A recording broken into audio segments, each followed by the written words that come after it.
여러분 안녕하십니까? JTB 뉴스입니다. 농심이 꽃새우 구매 중단 방침을 철회하면서 군산의 어민들이 한시름 덜게 됐습니다. 하지만 문제가 완전히 해결된 건 아닙니다. 농심이 수매를 한다고 해도 과연 수매가가 얼마나 될지, 또 내년에 농심이 어느 정도나 수매할지도 알 수 없는 상황인데요. 길게 봤을 때는 농심에 대한 의존도를 줄여나가는 자구책을 세울 수밖에 없습니다. 첫 소식 김진형 기자입니다. 조업을 포기한 지 열흘 만에 꽃새우 어선의 엔진이 힘차게 돌아갑니다. 어민들은 조업 동안에 먹을 쌀과 생수 등을 배에 옮기느라 분주합니다. 지난 22일부터 농심의 꽃새우 구매 중단에 반발해 조업을 중단한 어선은 50여 척. 농심이 꽃새우를 다시 사기로 결정했다는 소식에 출어 준비를 서두르고 있습니다. 이곳에 정박한 꽃새우 어선들은 조업 채비를 마치는 대로 위도와 말도 등으로 향하게 됩니다. 그러나 어선을 바라보는 어민들의 마음은 무겁기만 합니다. 꽃새우 조업 허가 기간이 9월까지로 남은 2달 동안에 꽃새우 구매 중단으로 발생한 적자를 만회할 수 있을지 걱정입니다. 올해 지금 적자 운영하는 사람은 한 5천만 원, 복구가 안 될 것 같아요. 앞전에 2, 3만 원 나가는 게 갑자기 뭐 6, 7만 원 주겠어요? 어민들은 꽃새우 구매 중단 사태가 되풀이되는 것을 막기 위해 농심의 장기 구매 약속이 필요하다는 입장입니다. 농심이 꽃새우의 품질 개선을 구매 조건으로 내건 만큼 어민들이 조업에 집중할 수 있도록 안전장치가 뒤따라야 한다는 것입니다. 협회에서도 이렇게 상품 관리에 신경을 쓰겠지만은 농심 측에서도 우리가 그 좋은 물건이 되면은 어느 정도 기간을 갖다가 보장을 하고 구매를 해줬으면 합니다. 또 농심이 뒤늦게 국산 꽃새우 수매에 나서더라도 지난해 수준만큼은 어려운 데다 내년에도 예년 수준의 수매가 가능할지 불투명한 상황입니다. 농심에 의존하는 꽃새우 판매 구조에서 벗어나야 한다는 지적도 나오는 듯 급한 불은 껐지만 풀어야 할 과제가 산적해 있습니다. JTB 뉴스 김진영입니다. 전주 항공대대 헬기 노선에 대한 완주군 주민들의 반발이 거세지만 여전히 전주시는 대책을 내놓지 않고 있는데요. 주민대책위와 완주군은 민간협의체를 구성해 본격적인 대응을 준비하고 있습니다. 또 현재 노선의 반대편 운항이 실제로 불가능한지 용역을 맡기기로 했습니다. 정원익 기자입니다. 완주군 이서면 주민들이 전주 항공대대 앞에서 2달째 헬기 노선에 반대하는 천막농성을 벌이고 있습니다. 전주시청 앞에서는 1인 시위를 이어가고 있습니다. 완주군 주민대책위원회는 완주군, 완주군의회 등과 민간협의체를 구성해서 대응 수위를 높여갈 계획입니다. 10만 완주 군민 그리고 이런 상황, 부당한 이런 상황에 대해서 항거하는 모든 세력들을 다 규합해서 전주시와 국방부의 부당한 처사에 대해서 우선 전주시 주장처럼 현재 결정된 노선의 반대편 쪽으로 헬기 운항이 불가능한지를 철저하게 조사한다는 계획입니다. 이를 위해서 용역을 준비하고 있습니다. 국방부에 강력하게 운항 가처분 신청을 할 계획입니다. 이런 용역을 통해서 법적인 문제입니다. 절차적인 하자에 대해서 집중적으로 우리가 대처를 할 것이고요. 하지만 전주시는 넉 달째 별다른 대책을 내놓지 못하고 있습니다. 완주군하고는 뚜렷한 해결점을 찾은 건 아니고요. 저희가 이제 대화 노력을 좀 하고 있는 중입니다. 주민대책위가 국방부를 상대로 법적 대응과 함께 헬기 노선의 적정성을 따지는 용역까지 준비하고 있어서 사태가 장기화할 것으로 보입니다. JTB 뉴스 정원익입니다. 국회가 오늘 본회의 처리를 전제로 정부의 추가 경정 예산안 심사를 재개했습니다. 예산안에 담긴 전북 예산은 900억 원이 넘는데 벼락치기 심사 속에서 얼마나 반영될지가 관심입니다. 권대성 기자입니다. 조선소와 자동차 공장 폐쇄로 고용난이 심각한 군산시. 정부 지원을 받아 단기 근로사업을 해왔지만 예산이 바닥나 석 달째 중단되고 있습니다. 정부가 사업 재개를 위해 80억 원을 담은 추경 예산안 처리가 늦어져 군산시가 애를 태우고 있습니다. 저희가 이제 상반기 때 이 사업을 했었잖아요. 그렇기 때문에 이제 그분들이 쉬는 기간이 또 길어지게 되면 또 생활이 어려우니까 문의하신 분들이 굉장히 많습니다. 미세먼지를 줄이는 노후 경이차 폐차 지원 확대 사업도 어렵기는 마찬가지입니다. 추경안이 처리되면 올해만 전북 전체 노후차의 15%인 2만 대의 폐차를 앞당길 수 있습니다. 제출 98일 만에 국회가 심사에 들어간 정부 추경안의 전북 예산은 22개 사업에 931억 원입니다. 지역경제와 주민안전 등에 반드시 필요한 예산입니다. 전라북도는 추경안이 국회 본회의를 통과하면 최대한 빠르게 집행한다는 계획입니다.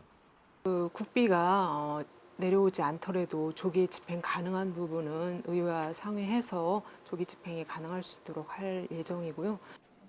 다만 전북 예산이 삭감없이 통과될지는 불투명합니다. 처리 시한이 촉박하고 예결위 심사가 여야 간사 중심으로 사실상 비공개로 진행되기 때문입니다.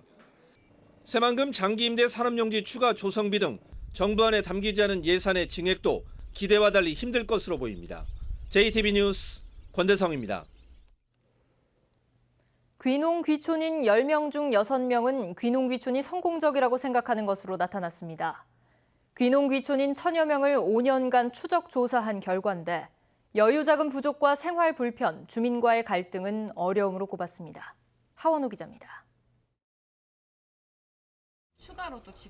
수원이 고향인 윤지성 씨는 학원 강사 일을 접고 4년 전 완주에 터를 잡았습니다. 농사일을 제대로 배우기 위해 한국농수산대학까지 다녔습니다. 귀농 준비에만 3년, 지금은 예비 귀농인들에게 기초 농사법도 가르칩니다. 귀농 기촌 100시간 교육만으로는 굉장히 부족하기 때문에 귀농을 하기 위해서 공부를 해야 되고 준비를 해야 되는 과정은 그것보다 더 많이 길고 더 철저하게 하시면 성공하는 귀농인이 되실 것 같아요. 농촌진흥청이 귀농 귀촌인 1039명을 5년간 장기 조사한 결과 귀농 준비 기간이 점차 길어지고 학력 수준도 높아진 것으로 나타났습니다. 귀농 귀촌에 대한 만족도도 높아졌습니다. 귀농 귀촌을 매우 성공적 혹은 성공적이라고 답한 응답자가 2014년에는 46.2%였지만 2018년 조사에선 58.1%로 12%포인트 올랐습니다. 전문성을 갖춘 젊은 귀농 귀촌인이 늘면서 10명 중 4명은 농촌 사회의 리더 역할을 하는 것으로 나타났습니다. 모판 만드는 거, 그리고 우렁이 분배, 다양한 일들을 하고 있죠. 그러니까 수확부터 생산까지 그리고 판매까지 다 담당을 해가지고. 귀농인의 35%는 농촌 관광과 가공 등 관련 사업으로 소득을 올리고 있습니다. 그 관광, 체험, 가공 이런 쪽으로 경제활동 영역을 넓혀가고 계시기 때문에 그것이 농촌 사회에도 새로운 경제적 기회를 창출하고 성장시켜 나가는 데 기여하고 있다고 생각됩니다. 하지만 여유자금 부족과 원주민과의 갈등, 생활 불편 등을 정착 과정에서 어려움으로 꼽았고 조사 대상자의 8.6%는 다시 도시로 돌아간 것으로 나타났습니다. JTB 뉴스 하원호입니다. 글을 쓰는 건 쉽지 않은 일이지만 이걸 책으로 내는 건 더 어려운 일이죠. 완주군이 초보 작가들의 출판을 돕는 프로젝트를 진행했습니다. 그 결실로 7권의 책이 출간됐습니다. 오정현 기자입니다. 초보 작가들이 책을 낼 수 있도록 돕는 완주군 1인 1출판 프로젝트. 지난 3월부터 이어온 프로젝트의 결실로 최근 시집과 에세이, 자서전, 기행문 등 다양한 장르의 책 7권이 출간됐습니다. 완주군은 특강을 제공하는 등 출판 경험이 없는 초보 작가들의 작품 활동과 독립 출판을 지원해왔습니다. 임실 치즈 테마파크 아쿠아 페스티벌이 SNS에서 입소문을 타고 인기몰이를 하고 있습니다. 지난달 20일 시작해 오는 18일까지 이어지는 페스티벌은 매일 500명 가까이 방문하고 있는 것으로 나타났습니다. 임실군은 SNS에 페스티벌 참가 인증샷을 올리면 추첨을 통해 복숭아를 선물하는 이벤트를 진행 중입니다. 아쿠아 페스티벌 축제 기간 동안 많은 이벤트가 준비되었으니 많이 찾아와 주시기 바랍니다. 고초균과 유산균, 광합성균, 효모균 등 4종의 친환경 미생물을 보급해온 남원시가 이달부터 클로렐라와 비티균도 공급합니다. 클로렐라는 과체류의 당도와 저장성 향상에, 비티균은 살충에 효과가 큰 것으로 알려졌습니다. 농업용 미생물 농가 보급을 확대하여 우리 지역 농산물에 대한 품질과 소득 향상에 노력하겠습니다. 남원시는 클로렐라와 비티균을 월 2톤씩 생산해 2리터당 500원, 5리터당 1,000원에 공급할 계획입니다. JTB 뉴스 오전현입니다. 전북 지역 26개 시민사회단체로 구성된 전북민중행동은 어제 성명서를 내고 전주시가 공유재산인 종합경기장 개발로 롯데 재벌에 특혜를 주고 있다며 개발계획 백지화를 촉구했습니다. 또 전주시의회가 종합경기장 부지 감정평가 예산 1억 원을 통과시키면서 전주시의 거수기로 전락했다며 지금이라도 롯데와의 계약 해지를 시의회 안건으로 통과시켜야 한다고 주장했습니다. 고창군이 안전성이 확보될 때까지 한빛원전 3, 4호기의 재가동을 무기한 연기해야 한다고 주장했습니다.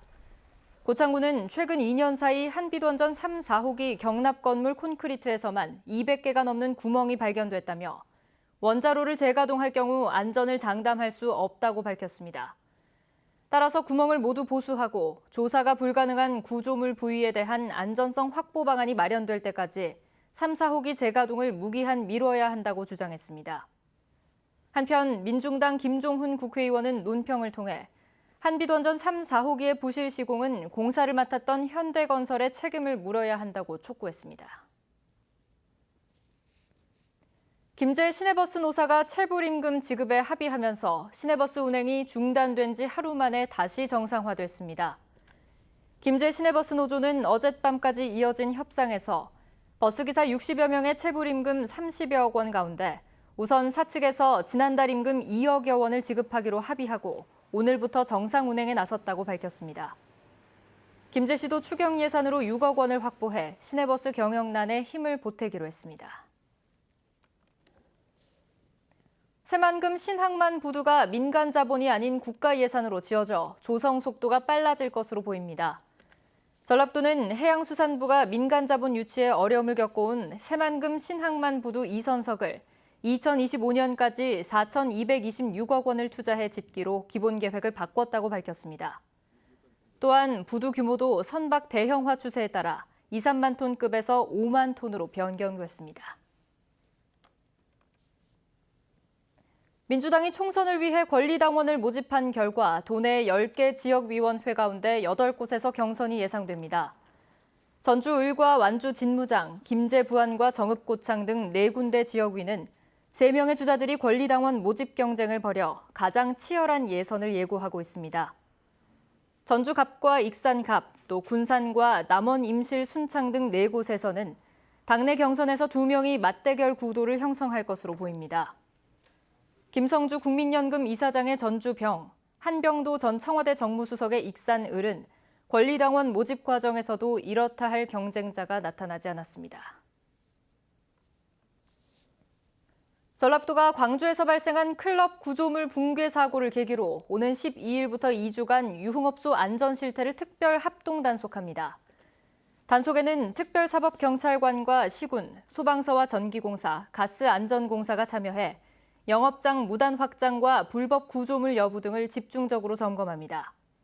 위법업소는 영업정지 등 행정처분과 함께 형사처벌할 방침입니다. 장수를 제외한 전라도 대부분 지역에 여전히 폭염특보가 발효 중입니다. 오늘 낮 기온은 전주와 익산 33도, 진안 장수 32도로 어제와 비슷하겠습니다. 오후엔 대기가 불안정해지면서 남원 등 동부 내륙에 5에서 20mm의 소나기가 내리겠습니다. 오늘부터 나흘 동안 대조기가 이어지면서 해수면이 군산 758, 위도 700, 어청도는 639cm까지 상승할 것으로 예측됐습니다. 침수 피해 없도록 주의가 필요합니다. 내일부터 주말 동안 전주의 낮 기온이 35도를 넘나들면서 폭염이 절정에 달하겠습니다.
JTB 뉴스를 마칩니다. 여러분 고맙습니다.